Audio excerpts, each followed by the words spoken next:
ফোনের একটু মনে হচ্ছিল ঠান্ডা লাগছে, তাই ভাবলাম একেবারে দেখিয়ে নিয়ে আসি। আমার ছেলে কিন্তু রেডি হয়ে গেছে, মাশাল্লাহ মাশাল্লাহ। আমার ছেলেকে অনেক বেশি কিউট লাগতেছিল। আমি কিন্তু এখনো ঠিক মতো আমার বেবিকে নিতে পারি না, আমার অনেক টাইম লাগতেছে এগুলো শিখতে। মা বলতেছিল আমার নাকি প্যান্ট পরানো হয় নাই, তা আমাকে দেখিয়ে দিল কিভাবে পরাবে। বাবুর প্যান্টের মধ্যে জামাটা গুজে দিল যাতে করে বাবুর কাপড়টা সরে না যায় গায়ের থেকে। আমার জামাইকে দেখে অনেক বেশি কষ্ট লাগে, সে অনেক শুকাই গেছে।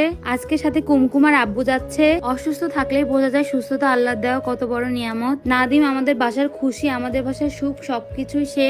ও অসুস্থ থাকার পর থেকে আমাদের বাসা থেকে মনে হচ্ছে সুখই চলে গেছে। সবাইকে কত বেশি হাসিয়ে রাখতো, মাতিয়ে রাখতো, এগুলো এখন আর কিছু করতে পারতেছে না।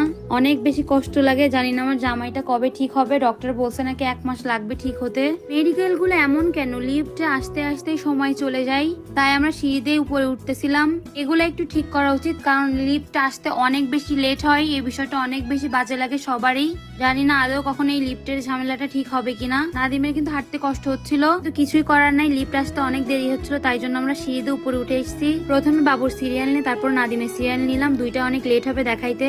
আমার একটু একটু ভয়ও করছিল, জানি না নাদিমের ডক্টর কি বলবে। আমার বাবু আলহামদুলিল্লাহ সুস্থ, তবু একটু মনের মধ্যে ভয় কাজ করছিল, তাই নিয়ে এসেছি দেখানোর জন্য। একটু ঠান্ডা ঠান্ডা লাগতেছিল আমাদের কাছে। আর কুমকুম এখানে এসির বাতাসে শেষ হয়ে যাচ্ছে, কোনো সিট খালি না, এসি এখানে ছিল, তাই আমরা এখানেই বসছিলাম।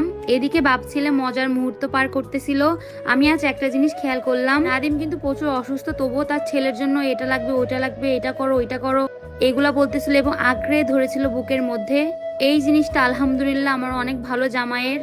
আমরা কিন্তু কখনো বাবার ভালোবাসা এরকম পাই নাই, বাট আমার ছেলে পাইতেছে, এটা অনেক ভালো লাগে। বাবুর বাথরুম পরিষ্কার করা, বাবুর বাথরুমের কাঁথা পরিষ্কার করা, সবকিছু করে আলহামদুলিল্লাহ নাদিম। বাবুর ডক্টর দেখানো শেষ, ডক্টর বলল আলহামদুলিল্লাহ বাবু অনেক সুস্থ আছে। বাবুর ডক্টর দেখানো শেষে চলে আসলাম নাদিমের ডক্টর দেখাইতে।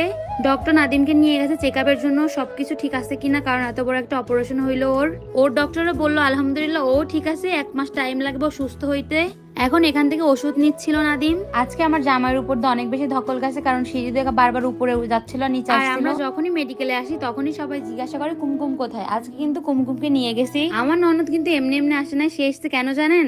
ওকে বলতেছিলাম এখানে গেলে তুমি ওয়েট মাপতে পারবা, ওই জন্য এসছে। ওর ওয়েট যত হয়েছে এটা শোনার পর কুমকুম অনেক বেশি অবাক হয়ে গেছে। কুমকুমের ওয়েট কত হতে পারে অবশ্যই কমেন্টে জানাবেন। আমার ওয়েট কত হতে পারে আর কুমকুমের ওয়েট কত হতে পারে যদি আপনার কারো ধারণা থাকে অবশ্যই কমেন্টে জানাবেন।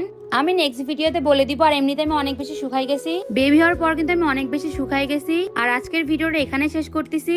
আর একটা কথা, অনেকেই বলবেন এই সুন্দর বোরকাটা কোথা থেকে নিছি। বোরকাটা কিন্তু অনেক বেশি সুন্দর। এই বোরকাটা পেয়ে যাবেন লেবাস বাই আফসানা ফেসবুক পেজে। আপুর পেজে কিন্তু একটা অফার চলতেছে। আমার পরা বোরকাটা নিলে কিন্তু আপনারা 300 টাকা ডিসকাউন্ট পাবেন। এছাড়াও অন্য প্রোডাক্টের উপরে চলছে 24% ডিসকাউন্ট। দেরি না করে এখনই অর্ডার করে দিন। আপুর পেজে কিন্তু অনেক ধরনের